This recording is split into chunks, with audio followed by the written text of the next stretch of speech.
ओम शांति। साप्ताहिक के कोर्स का आज चौथा दिन आरंभ करते हैं। कर्म की गति बहुत बलवान है। कर्म करना एक बीज बोना है, पर फल चुकाने का समय आता है तो हम ये कहते हैं, मेरे साथ ऐसा क्यों? जब कर्मों के हिसाब किताब को समझ जाते हैं तो और जो कुछ मेरे साथ हो रहा है वह मेरे अपने कर्म है। हमें न तो किसी व्यक्ति को दोष देना है, न परमात्मा को दोष देना है। कभी कभी हम परिस्थितियों को दोष देते हैं, कभी परमात्मा को दोष देते हैं कि परमात्मा ने मेरे साथ अच्छा नहीं किया। परम पिता तो परमात्मा है, वह अपने बच्चों के साथ कैसे बुरा कर सकता है? कभी कभी बहुत दुखदायी घटनाएं होती हैं। प्रभु ने मेरे साथ अच्छा नहीं किया। तो मैं आपको एक कहानी छोटी सी सुनाती हूँ। थोड़े ही दिन पहले की बात है।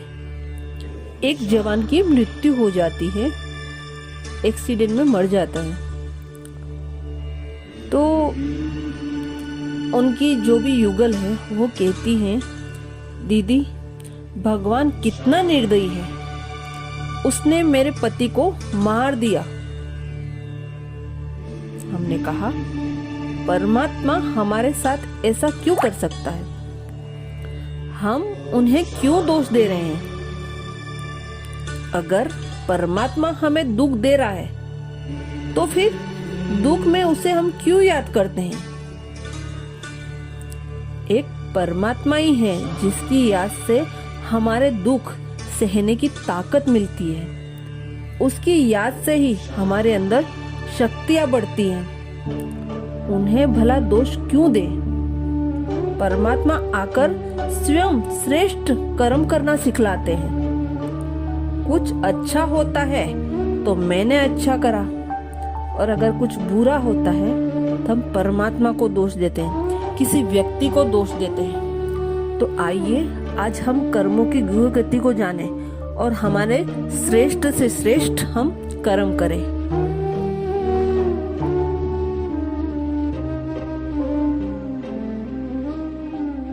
शास्त्रों के अंदर कहा गया है, लक्ष्य 84। लक्ष्य के दो अर्थ हैं। एक लक्ष्य माना लाख, दूसरा लक्ष्य माना ध्यान देना। ध्यान रखते हुए काम करना, यानी जो कर्म करते हैं वह ध्यान में रखते हुए करना है। इसलिए सिर्फ 84 जन्म कहें तो हिसाब देना पड़े कि हमने 84 जन्म कैसे लिए, जो हिसाब आज की दुनिया में किसी के पास नहीं है। इसलिए भगवान आकर के उस हिसाब को स्पष्ट करता है कि हमारे कितने जन्म, 84 जन्म, मैक्सिमम मिनिमम 1 जन्म। लेकिन वो जन्म भी कैसे? चारों युग में सतयुग, द्वापर, त्रेता, कलयुग युग प्राप्त करते हैं। और इसलिए सतयुग को देखा जाए, सतयुग के अंदर सूर्यवंशी, जिसको कहा परम धाम से आत्माएं नीचे उतरती हैं, तो कोई न कोई देवी देवता का स्वरूप धारण कर लेती है। देव या देवता का स्वरूप, जहाँ 16 कला संपूर्ण निर्विकारी, सर्वगुण संपन्न, जहाँ मनुष्य के कर्म होते हैं, वहाँ अकाले मृत्यु कभी नहीं होती है। ये पूरी आयु भोग करके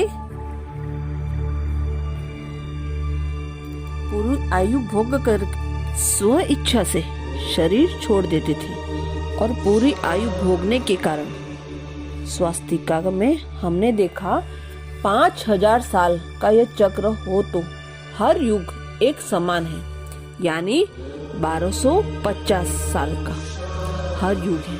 और 1250 साल के हर युग के अंदर जहाँ आत्मा 16 कला संपूर्ण, इतनी शक्तिशाली, संपूर्ण निर्विकारी, मर्यादा पुरुषोत्तम, सर्वगुण संपन्न होती है।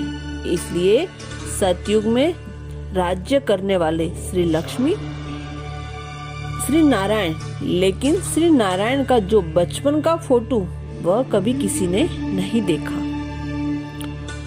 उसके बचपन का स्वरूप कौन सा है, उस पर एक भजन याद आता है। श्री कृष्ण गोविंद हरे मुरारी, हे नाथ नारायण नमः वासुदेवाय। श्री कृष्ण की जीवन कहानी उसमें बताई गई है। बचपन में जिसको श्री कृष्ण कहा, थोड़ा बड़ा हुआ तो गोपाल बना, तब उसको गोविंद कहा, और जब रास लीला रचाई तो उसको हरे मुरारी कहा। जब राज गद्दी पर बैठे तो नाथ नारायण, वही वासुदेव है। यह वासुदेव की अलग अलग स्टेज है। अगर नाथ नारायण सतयुग में सत्य नारायण, सूर्य नारायण, तो श्री कृष्ण कहाँ होगा? उनका बचपन वही होगा। इसलिए सतयुग के अंदर 150 साल की आयु है। पूरी आयु छोड़कर शरीर छोड़ते हैं तो 1250 साल में 8 जन्म होते हैं। वह भरपूरता से जीवन जीते हैं, पूरा सुख भोग कर जितने भी कर्म श्रेष्ठ, जितने जीते हैं कर्म श्रेष्ठ। इसलिए श्री कृष्ण की जयंती मनाते हैं। जन्म अष्टमी माना 8 जन्म की अष्टमी।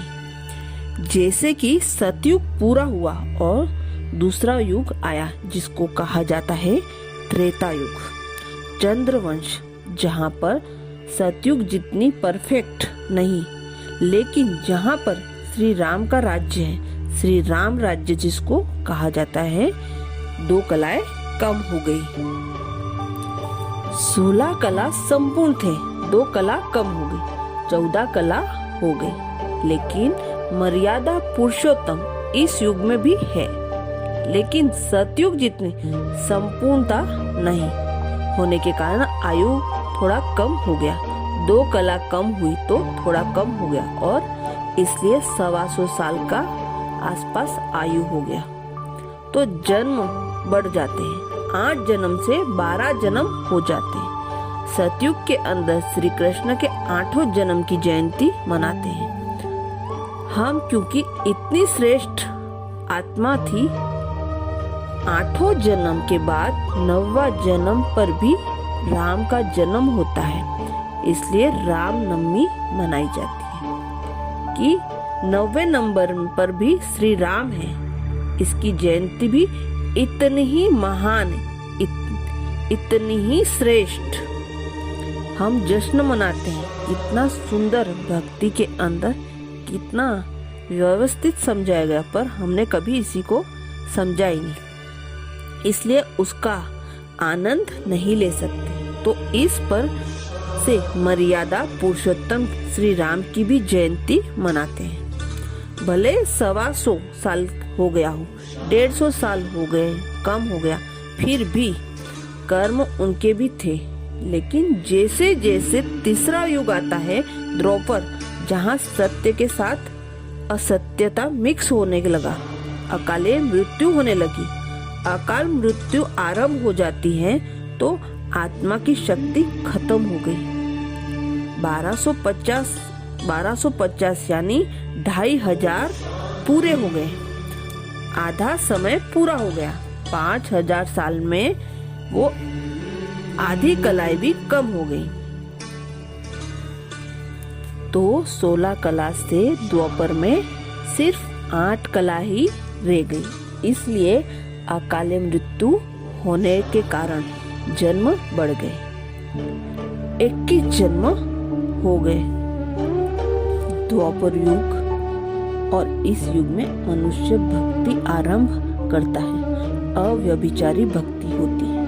पहले के जमाने में राजा के महलों में एक मंदिर मिलेगा और शिव का ही मंदिर मिलेगा। शिव के पुजारी थे, लेकिन धीरे धीरे मनुष्य आत्माएं देवी देवता होकर गए, उनके मंदिर बनाकर उनकी पूजा करना आरंभ करने लगे। इस तरह से अव्यभिचारी भक्ति चालू हो गई। संन्यास धर्म भी शुरू होते हैं, महान ऋषियों का भी जन्म होने लगा और पुण्य कर्म आरंभ हो जाते हैं। इस युग में परमात्मा का पैगंबर संदेश लेकर के आते हैं। इस तरह से द्वापर युग चलता है। मनुष्य के 21 जन्म होते हैं और जैसे जैसे समय बीतता जाता है कलयुग आता है, तो कलयुग के अंदर 1 या 2 कला ही रह जाती है। इसलिए लोग कहते हैं किसी व्यक्ति के अंदर 99 अवगुण है, लेकिन 1-2 गुण तो होगा ही। उस 1-2 गुण को देखकर ही आगे बढ़ो, तो 1 या 2 गुण ही रहते हैं। इतनी कला क्षीण हो जाती है, इतनी आत्मा की कला क्षीण हो जाती है, इसलिए अकाले मृत्यु बढ़ जाती है। क्योंकि मनुष्य के कर्म विकर्म ज्यादा है। विकर्म यानी पाप कर्म।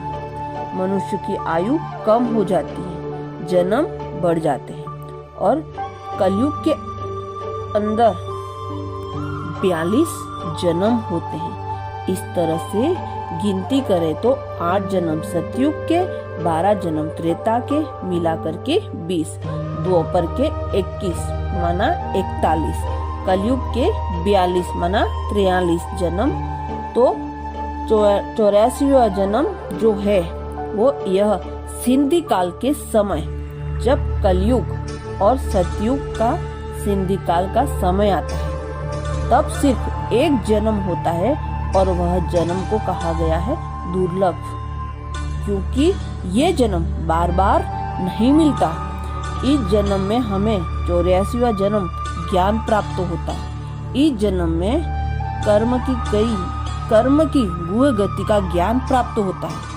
इस जन्म में जब यह सिंधी काल का समय है, इसको कहा जाता है पुरुषोत्तम कल्याणकारी संगम युग, जहाँ से युगों का संगम होता है, जहाँ आत्मा का परमात्मा के साथ मिलन होता है, जहाँ आत्मा पुरुष में से उत्तम पुरुष बनने का पुरुषार्थ करती है और ईश्वर की कृपा से कल्याण होता है। इसलिए इस युग का नाम है पुरुषोत्तम कल्याणकारी संगम युग। इसलिए भक्ति में संगम का भी बहुत महत्व है। कहते हैं नर ऐसी करनी करे जो नारायण बने और नारी ऐसी करनी करे जो श्री लक्ष्मी बने। अच्छा, ओम शांति।